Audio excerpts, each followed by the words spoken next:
በስመ አብ ወወልድ ወመንፈስ ቅዱስ አሐዱ አምላክ አሜን። ሰላም ሰላም ክቡራት አሕዋተይ አሓተይ ከመይ ቀኒኹም? ኣነ ሰላም እየ እግዚአብሔር ይመስገን። ከምቲ ሰላመይ ሰላም ክትኮኑ ካብ ልቢ ይምነ እምበኣር ከም ፈቐደ እግዚአብሔር ትምህርቲ ሓዳር ትብል ካብ ዘንበብክዋ ራብዓይ ክፋል ከም ዝስዕብ ከቕርባ እየ ብጽሞና ክትዳምጹኒ ብትሕትና እላቦ። ኣምላኽ ንኣዳም ኣብ ልዕሊ እቲ ዝፈጠሮ ኩሉ ኣመሓዳሪ ገዛኢ ገይሩ ሸይመዎ። ቅዱስ ጽሑፍ ኣምላኽ ከዓ ባረኾም። ኣምላኽ ድማ ፍሩይን ተባዝሑን ንምድሪ ከዓ ምልእዋን ምለኽዋን ንዓሳ ባሕርን ንዕዋፍ ሰማይን ኣብ መሬት ለመም ንዝብሉ ኩሉ እንስሳ ከዓ ግዝኡ በለ ይብል። ንኹልና እንገዝአሉ ቤትን ስፍራን ተዋሂብና ኣሎ። ዝተውሃወና ገዲፍና ዘይተውሃወና ክንደሊ ከለና ኣብኡ ዕንወትን ውድቀትን ሓጢአትን ጽልእን ባእስን ምትህልላኽን ኣሎ። ኣገዛዝኣ ጥዒ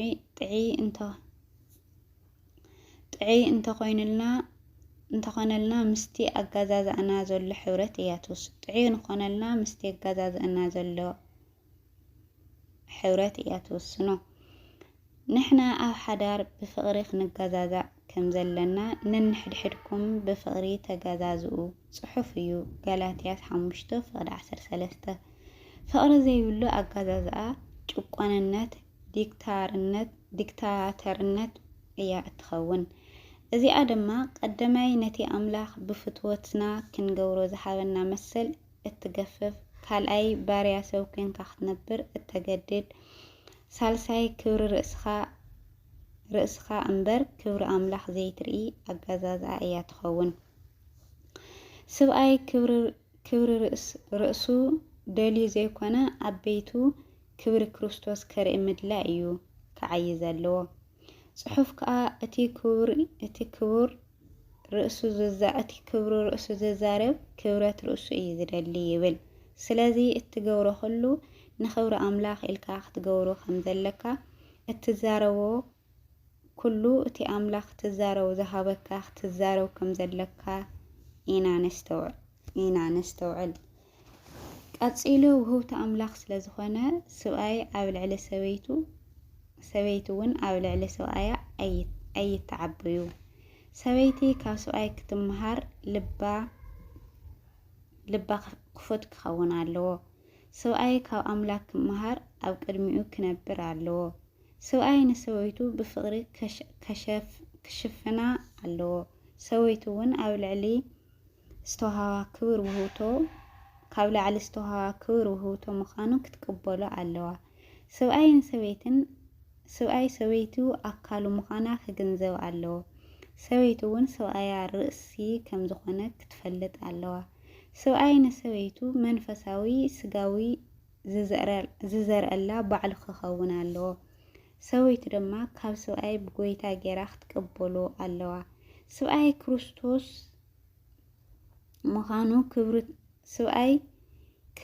ምዃኑ ክብሪ ተረዲእዎ ክመላለስ ኣለዎ። ሰበይቲ እውን ብክርስቶስ ዝኸበረ ሰብኣይ ክህልዋ ክትፅዕር ኣለዋ።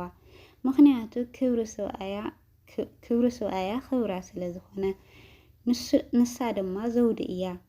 ቤተ ክርስቲያን ንክርስቶስ ኣብ እተኽብረሉ ዝተፈረኸትን ዕውትን ብልፅትን ኮይና እያ ትርከብ። ብዘይ ክርስቶስ ግን ክብሪ ዝበሃል የብላን።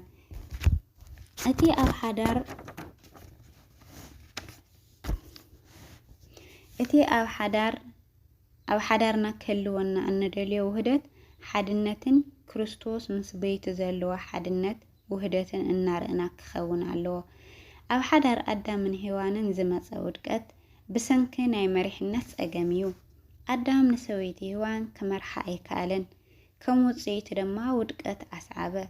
ሰበይቲ ብተፈጥራ ክትቅበል እያ እትደሊ። ንሳ ንዘርእኻን ንፍቕርኻን ክቕበል ዝኽእል ማህፀን ስለ ዘለዋ ክትህባ እያ ትፅበየካ። ብመጀመርያ ቃል ኣምላኽ ዝተውሃበ ኣዳም እዩ። ከምቲ ዝረአናዮ ድማ እቲ ካብ ኣምላኽ ዝተቐበሎ ቃል ሰብኣይ ገይርዎ። ሰብኣይ ምስ ኮነ ድማ ሰበይቲ ተዋሂባቶ ነዛ ዝተዋሃበቶ ሰበይቲ ነቲ ዝተዋሃበ ቃል ክህባ ዝዓቢ ቃል ከዕብያ በቲ ዝተዋሃበቶ ትእዛዝ ክመርሓ ናይ ኣዳም እምበር ናይ ማንም ሓላፍነት ኣይነበረትን። ኣታ ሰብኣይ እንተደኣ ሰበይትካ ካሊእ ሰብ ክምህረልካ ትጽበለኻ ደቂስካ ኣለኻ እሞ ትንሳኤ ቤትና ነደሊ እንተኮይና ነዚ ጽሩይ ሓቂ ክንቀበሎ ይግበአና።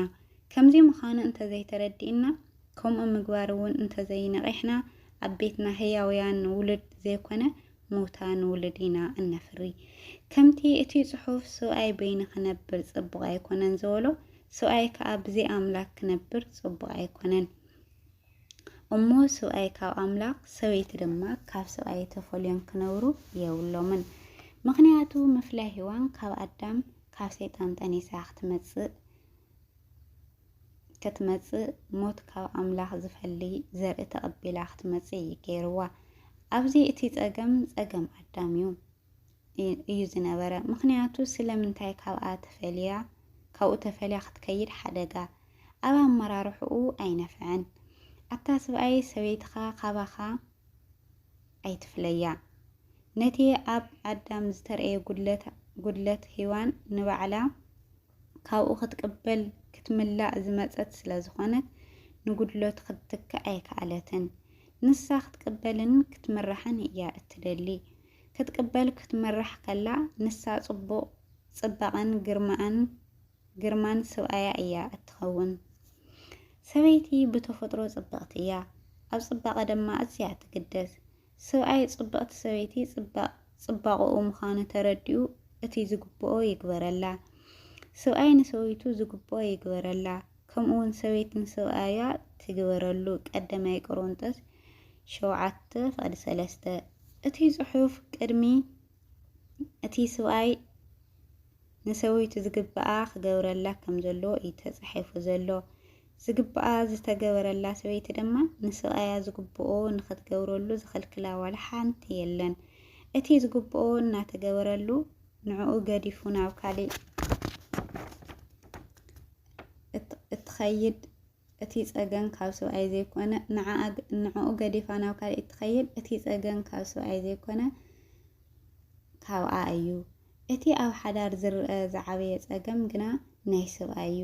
ክርስቶስ ንፍቅርቱ ዝግብኣ ስለ ዝገበረላ ኣቲ ፍትውተይ ጽብቕቲ ኢኺ ኒእኺ ጽብቕቲ ኢኺ ይብላ መሃልየ 1:15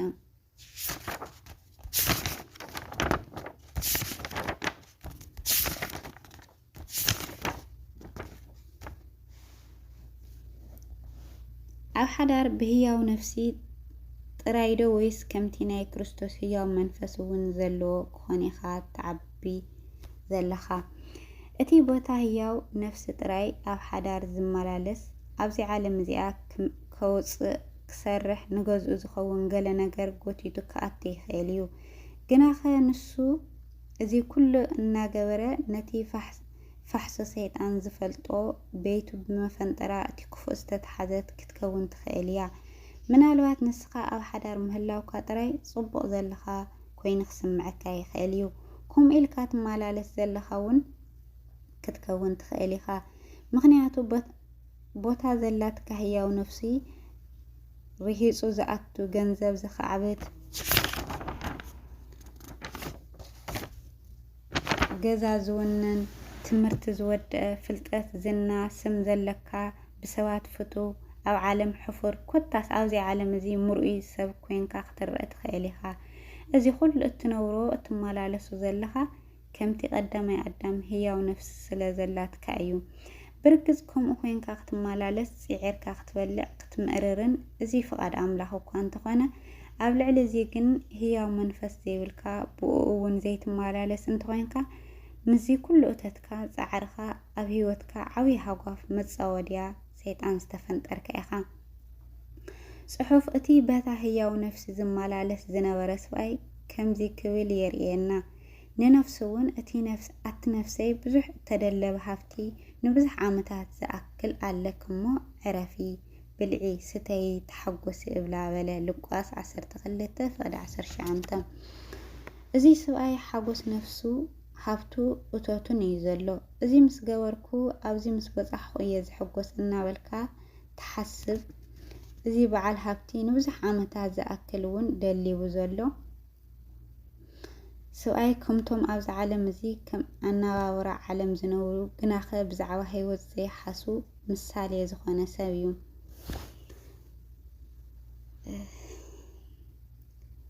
ሓምሻይ ክፋል ቀጻሊ ክስካብ ነቕርቦ ስለቲ ኽብር ጊዜኹም ኣዝየ ዘመስግን ክብረት ይሃበለይ ዝጎደለ ዝነጠበ በኣፈት ጓሃን መላእኽቲ ይታረመለይ ወስብሃት ለእግዚአብሔር ልዑል ወለወላዲት ድንግል ወለመስቀለ ክቡር